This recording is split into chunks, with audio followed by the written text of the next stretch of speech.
everybody, my name is Priscilla Hole and I'm going to be giving an Osho tarot reading specifically related to the full moon in Aries and with the sun currently in Libra, and also it's a lunar eclipse today, so the energy is very, very intense at the moment. To be honest with you, I had trouble finding time and space to create this recording. Not because I had too much to do, but because I was actually trying to find the energy to do it. It feels to me like I'm in the middle of a time of great reflection and an opportunity to make change. And I read somewhere today an explanation of a lunar eclipse, which said basically a lunar eclipse gives us a chance to work out what we want, what's working, what's not working, and a chance to turn and move in the direction that we want to go. And also, too, the most powerful thing to remember about an eclipse is specifically related to the fact that it has a lifespan, in inverted commas, related to about 6 months. So it can take about 6 months for change to be integrated or to see where change has come up. It may not appear directly at the time of the eclipse, but can start to show up over that sort of next 6 months period. So the card that we have today is change.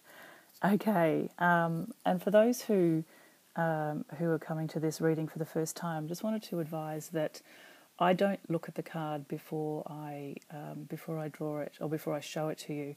I deliberately choose not to do that because fundamentally it means that when I'm giving you the reading, it's very much intuitive to the experience that we're having right now, and I'm required basically to tap into what this brings forth for me to tell you.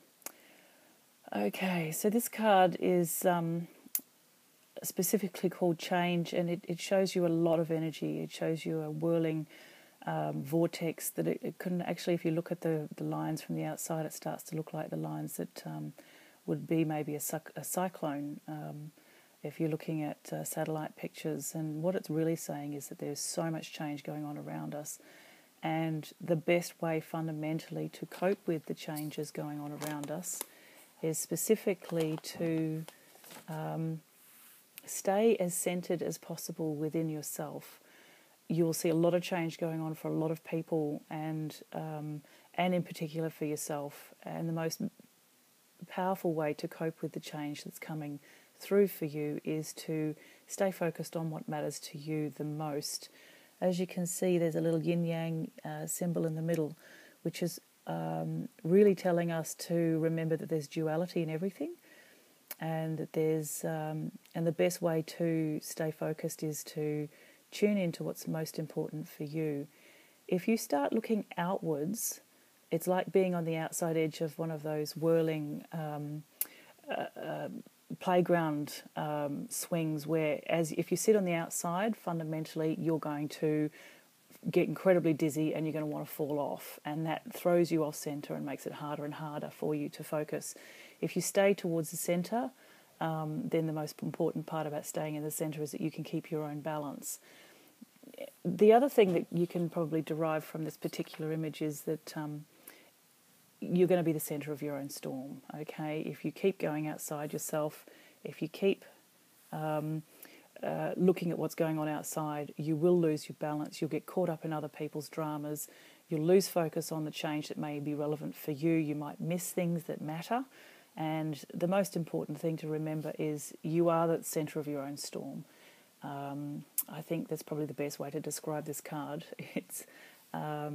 It's a very powerful card. I don't think there's a card in this deck that isn't powerful, and they all have beautiful messages.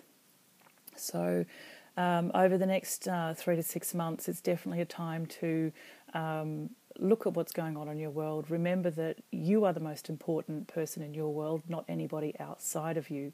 And if you don't stay centered in your world and you keep looking at what's going on for other people, it fundamentally means that you get caught up in their dramas.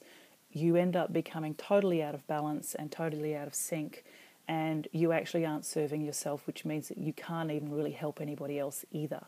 And so I'm really asking you with this card to remind yourself as much as you possibly can to appreciate the changes, slow down where you know you can, but it will feel like you're in the middle of a storm or a cyclone of some kind, especially with so much going on for everybody, including yourself, and to come home and take care of yourself. Well, thank you, everybody. I hope that you enjoyed this reading, and I'll do another reading on the new moon, which is going to be the 3rd of November. That's the new moon. Thank you very much, and blessings to everybody.